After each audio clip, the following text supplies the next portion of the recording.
You are now watching Believe. Do you believe? We're back here on Ceraulo Sports Talk, and joining the show up next, it is the prop queen herself, Yahoo Sports' Ariel Epstein. Ariel, thanks so much for joining the show. First, I want to start with a great feature on Input that was written about you the other day. Matt Villano wrote up this piece. I mean, you're 27 years old right now, killing it at Yahoo Sports. People can tune in to find you on NBA TV, MLB Network daily, but having this piece written about you, where does that rank up among, all of your career accomplishments thus far? It's really high up there on the list. When Matt Villano reached out to me a few months ago asking if he could do a feature piece on my life, I said, really? Me? What? He said, yeah, I think your story could be really interesting. Then we got to talking. We spoke for about 2 hours on Zoom, went through everything. He just stood there, jaw dropped. You never think that your own story is unique or cool because you just get so lost in the grind of it all. When I reflected back, listened to what Matt said back, in addition to reading that article, then all the feedback I got from everybody, which made it even more special. I didn't think that so many people would reach out to me saying not only how cool it was, just how excited they were and how inspired they were by the journey that I took to get to where I am. That's all I ever really want to do is help people to accomplish their dreams, because I had so many people in front of me who helped me accomplish mine. And when you look at where you are now, especially your daily spots on MLB Network, which we'll get to in a little more depth in a little bit, but one of my favorite parts of that feature was what Matt Vasgersian had to say about you. I mean, here's a guy who's twice your age that now you're working with every day, and he called you this little blonde powerhouse. I mean, people our age, we're about the same age. We grew up idolizing Matt, watching him, hours upon hours. So for him to have that to say about you, how did that feel? Unbelievable. It's crazy because you're right. Matt Vasgersian is somebody that I've looked up to in the business for a long time. I was actually asked to be on MLB Network a year ago. Because of conflict of sports books, it didn't work out last season. However, this season, I ended up getting it written in my new contract with Yahoo that I was able to do whatever at MLB Network. That said, I ended up getting asked to go to lunch. This lunch was between two executives at MLB Network and Matt.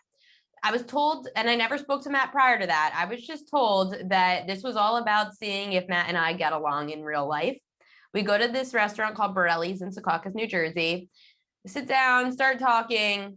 I find out Matt is the reason that I'm there. I find out that the reason I got a call a year prior to that was because Matt Vasgersian decided to turn on my Sirius XM show, which is channel 206 at the time. Who even thinks, I'm never thinking, I'm doing this from my home, my parents' bed, like my childhood room in my parents' house.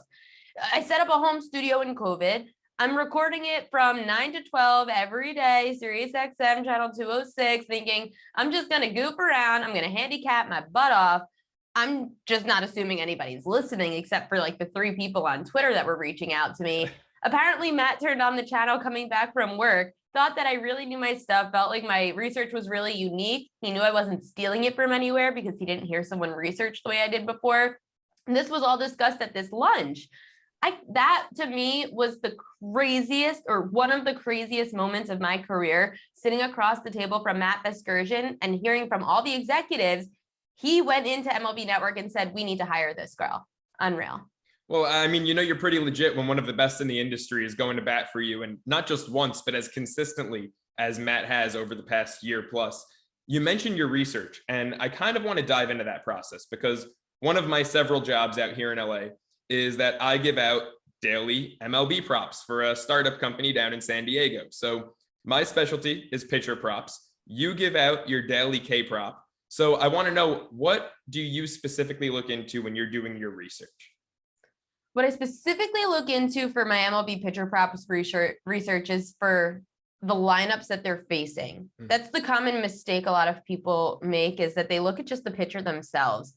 Early in the year, I went into MLB. I said, I'm going to take an under on Nestor Cortez, the Yankees starter strikeout prop. This was right after he went up against the Orioles and had 11 or 12 strikeouts in that game. People were telling me, this number is not high enough. I'm betting the over. I'm pretty sure Cortez had the Royals that game. The Royals have one of the lowest K rates in baseball, especially against lefty pitchers. I said, no, go under on Cortez strikeouts. They were flabbergasted. I said, you're looking at the wrong thing because every lineup's different. The Orioles have one of the top K rates in the league, whereas the Royals have one of the lowest. It's a different game. It's a different matchup. That's what is most important, is looking at making sure that both are correlated together, whether it's for an over or an under, not just looking at one side of the field. Yeah, I love it. You're spot on. I mean, that's the biggest thing for me when I look at K rates, and, a majority of the pitcher props that I give out are K props also. And it's got to do with, the opposing lineup and also that pitcher's history against those hitters. I mean, sometimes a guy like Justin Verlander will, for whatever reason, struggle against a hitter like Yan Gomes, and there's no explanation behind it, but you definitely want to look into it. Hey, I want to know your thoughts on taking a starting pitcher to win, because I've noticed that, if you're really confident about that matchup, that the odds are just so much better than taking the team money line. If you take the starter to get the win, for example, earlier this week, Sox were minus 200 against Oakland, but Nick Pivetta to get the win, he's been one of the hottest pitchers in baseball the past 6 weeks. That was plus 115. So do you ever play around there? I haven't really looked into that market, to be honest. If I did, I see where you find that value. The question is, how deep's the pitcher going? Is the bullpen going to give up enough runs that now you're going to get that win taken away or the decision taken away from the pitcher? Those would be the thing. That's why you're seeing those odds different, because bullpens play such a factor.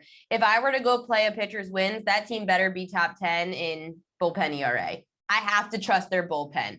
Don't give me a pitcher like Mitch Keller or Brad Keller. Don't give me any of the Kellers, because their bullpens are terrible.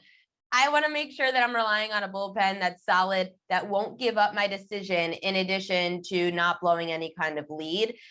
I like the value play there. It's just, there's a reason that there's value on it. It's because there's a lot more variance to what you're betting as opposed to just the wins or losses. Yeah, well, let me pick your brain now on a pick you gave out earlier this week. Probably my favorite pick of the year because I'm a homer. I'm a huge Mets fan, but Chris Bassett, over 5.5 strikeouts. I was getting nervous for you after the 7th. I gave up. I gave up. I completely gave up on it. I don't know if you saw, I tweeted at you. I was really hoping that they'd let him go out there for the 8th. And he went out there, got a couple strikeouts in that inning. I mean, what went into, especially with a guy like Bassett, who frankly over the past month looked terrible. What went into you giving out that over and being so confident about him bouncing back the way he did? Ooh, okay. So I'm going to have to go dive back into my notes, because I like to make sure I get all of my numbers accurate and I'm already on to today's strikeouts. So Chris Bassett against the Brewers. The Brewers have the 7th highest K rate in the league against righties. Righties averaging just over 4 strikeouts a start against the Brewers this year. However, it was really that combination of the Brewers being a top 10 K rate team against righties, plus looking back to the last games that Bassett threw against teams with a top 15 K rate against right-handers, he went over it. With the San Diego Padres, he had 6. Philly, he had 7. He had 6 with Arizona, 8 with Atlanta. So there were 5 different games, and he only missed 1. That was on the road with the Phillies. All the other games that he was not only against the top 15 K rate team, when he was at home against the top 15 K rate team, ended up going over the number of 5.5. All those things together ended up correlating to an over 5.5 strikeouts for Chris Bassett that just took way too long to hit. I'm so glad it did though. Well, I'm glad they threw him out there for the 8th. And there's that, everyone now can get an insight to that, really unique research and perspective that I'm sure, Matt Vasgersian loves so much right there, because that's the kind of breakdown of Bassett that you're not really hearing anywhere else. So, I've got to know, which pitcher so far this season has been the most lucrative for you? Is there a guy who every 5th turn, every time he's up in the rotation, you're like, more often than not, I'm going to play him? Ooh, that's a really good question, because it's so dependent on, here, I'll give you a trend instead. A trend that I like the most is lefty pitchers at Coors Field. Away lefty pitchers at Coors Field. Ooh. They are averaging 2.8 strikeouts per game at Coors this year. That's a trend to look at. The Tampa Bay Rays are another trend against lefties. It's weird. The Rays have a top 15 K rate. They actually have a top 10 K rate this year against right-handed pitchers.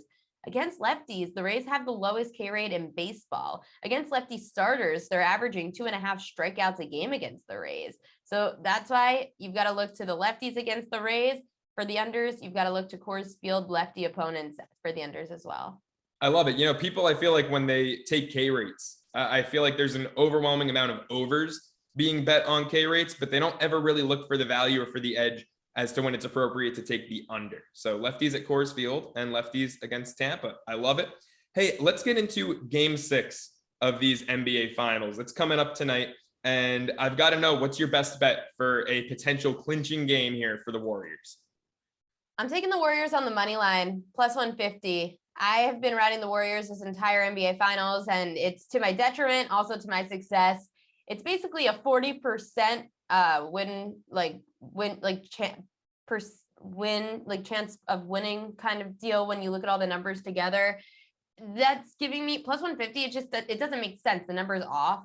The Warriors are 4-0 in game 6s when they have Klay Thompson, Steph Curry, and Draymond Green on the floor. In those games, they're averaging just under 17 points per win by win margin. So it's pretty crazy that they're winning by almost 17 points a game in game 6s.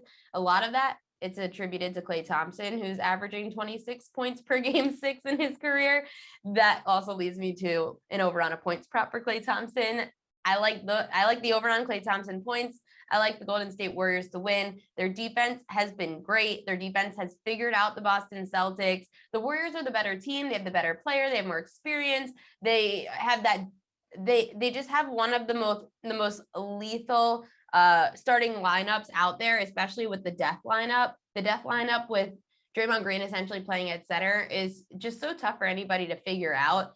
They don't need to even put up all the threes that they've been putting up. It's been defense that's winning this. And as the Warriors head coach said, Steve Kerr, defense wins championships. That's what they're doing right now. So we've got the Warriors money line. We've got Klay Thompson on the over. He's been usually living around that 19.5, 20.5 range. What about Steph? Coming out of an all-time away? Never Steph. Never Steph. I am the last person to bet any kind of props on star players. I won't be betting an over on Jason Tatum. I won't be betting an over on Steph Curry. You've got to look in these games. And granted, I know that it can hit at times. So I'm not saying it never hits. That is the sharpest player on the floor, Steph Curry. If you think the book is going to give you any kind of edge on Steph Curry, you're absolutely insane. You are totally gambling. I'd rather go play roulette, and I hate roulette. I don't want to bet a Steph Curry prop. It's way too sharp. Find somebody else. I love it. Coming from the prop queen herself, Ariel Epstein, catcher over at Yahoo Sports. Thanks so much for joining the show. Thanks for having me. Let's go. Thank you for watching Believe. You can find more great content at Believe.com. That's BLEAV.com. Do you believe?